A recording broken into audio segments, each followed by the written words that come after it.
God's going to keep you, in other words. Something like that? Yeah.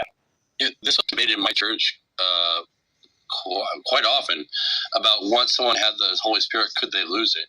And I think the majority of people thought that it's possible to lose your faith, going through trying times, losing a child or something like that. And they did believe that you go through something that's so traumatic that you lose your faith. And not to say that it didn't happen beforehand, they believe that could happen. And I think that, like, a lot of theists still believe this when they say that us atheists are only atheists because the church hurt us or the church betrayed us or something like that. So there's going to be this belief among most Christians, I think at least, that you can believe in God one day and then lose your faith some other day if something tragic enough happens to you. Do you disagree? I know John would disagree with that, but do you, Matt? No, I don't think you can lose your salvation. I think once you accept Christ, once you're sealed with the Holy Spirit, that God will keep you from losing it. He will ensure, He will sanctify you.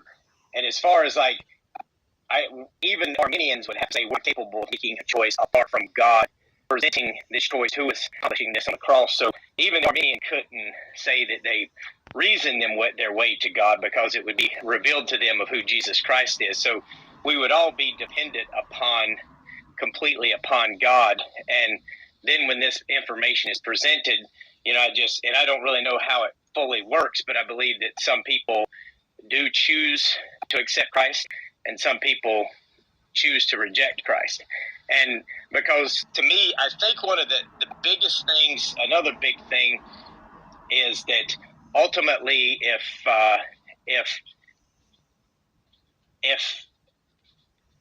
now I know some Calvinists, I don't guess, consider themselves determinists, but if determinism is true, then ultimately I just don't see how you could say God wouldn't be responsible for even evil acts that other people do. If you hold to determinism, I know there's some Calvinists that hold to some sort of compatibility or something where the person is making the choice. And if I'm not mistaken, Jesse Palm has actually said that before, that when God is choosing you, you're also choosing God at the same time. And he's a Calvinist.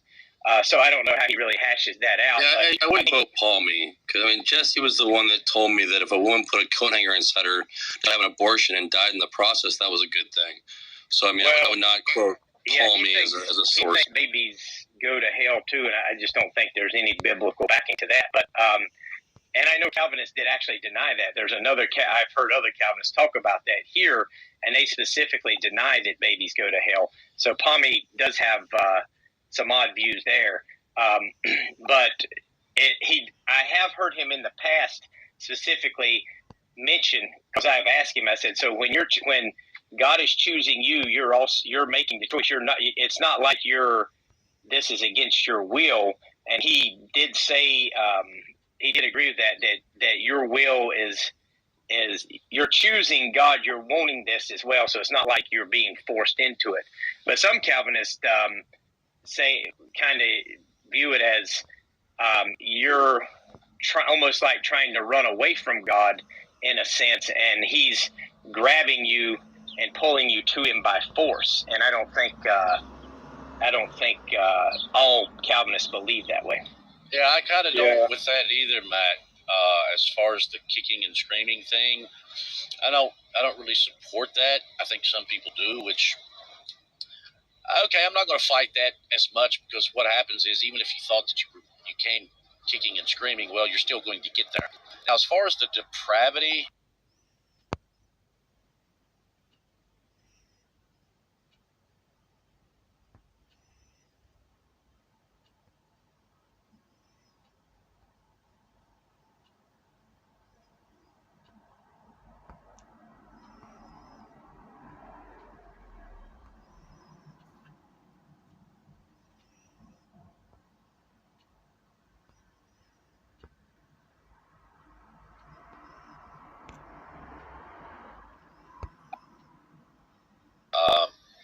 and you see that nowadays too, Matt. You realize there are people that do believe that there is a God.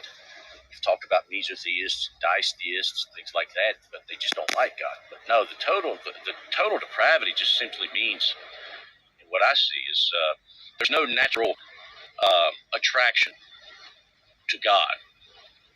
unless, of course, God does something to open your eyes and change your heart, you then effectually become attracted to God. But I don't think it means that no one can recognize that there's a God. But Johnny, my experience and Matt's experience is that we always believed in God and that we weren't rejecting of God from an early age. I remember just like Matt Adams does, being like 5 years old and just always believing that there's God and finding solace in that. So that kind of, I don't know if that reconciles with what you're saying with what Matt and my story. Or the last time I saw him, I did receive that yesterday. But there was something in there. Well, I was going to identify with Matt's Christianity quite a bit, because where I was believing God, and you're saying that and it's pretty much my experience was I was always drawn to God. It's my child was believing it and always wanting to please God and always with God. So what you're saying just doesn't fit with what I experienced. And I think Matt Adams, I just thought of him that maybe we concur with what I'm saying. Well, I will say that I have thought about that, what you're saying, Jeff, because it does seem like, from my perspective, because I've heard people refer to Pharaoh's heart being hardened. I've seen some Calvinists in the past use that as evidence that God creates some people specifically only to go to hell without any other chance of having salvation. And they'll refer to the hardening of Pharaoh's heart. But the problem I've always wondered with that is, okay, well, if that's the case, then it seems like Pharaoh's heart would have been hardened from birth, and it wouldn't have needed to be hardened later, implying that there was some point in Pharaoh's life where he wasn't just completely hostile to God, but he continued to suppress, and the story goes that he's suppressing the truth when these miracles, and then it actually says right at the very end, before they part the Red Sea, that he's considering, after the death of the firstborn and the Israelites go out, he and the other people saw that they got entrapped. They're stuck at the sea. They can't get past it. Then he decides he's going